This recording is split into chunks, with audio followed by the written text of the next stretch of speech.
Hey, Olive Branch, we've been working through the Ten Commandments and we've come to Exodus chapter 20, verse 15, where God tells Israel not to steal. Hey, I know that all of us have thought in our heads, I never steal, I've never stolen anything before. I can even remember being caught as a kid by my mom trying to steal a pack of gum, and she made me give it back to the cash register or the checkout lady and basically apologize right there. It has affected me all my life to the point that I don't like watching people take soda from in their water cups at fast food restaurants. And right now, there's not really an opportunity to do those kind of things. And so a lot of us are like, well, I'm not really stealing. And yet stealing grows, and the temptation to steal grows as economic situations get worse.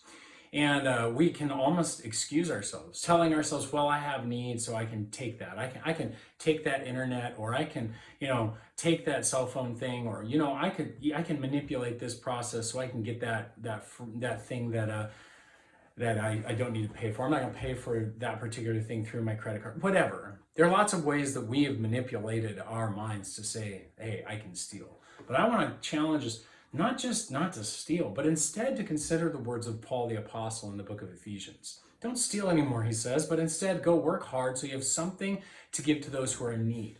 Now, here's the thing, I understand. Some of us are out of jobs. Many of us are struggling financially, and some of us are not. And so the call again to us is to be those who are generous to those who have not. This isn't a government program, it's a personal generosity program.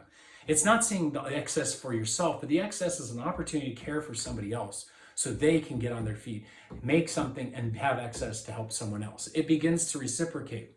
And this is what God's called us to have, is a world of generosity.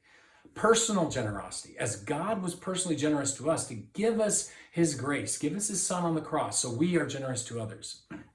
Maybe that generosity is giving someone a job in the church. Maybe it's giving towards the emergency fund. Maybe it's that you are in this place where you don't have money, but you have time to give. Or maybe you just have encouragement to give. That's fine. Give what you have.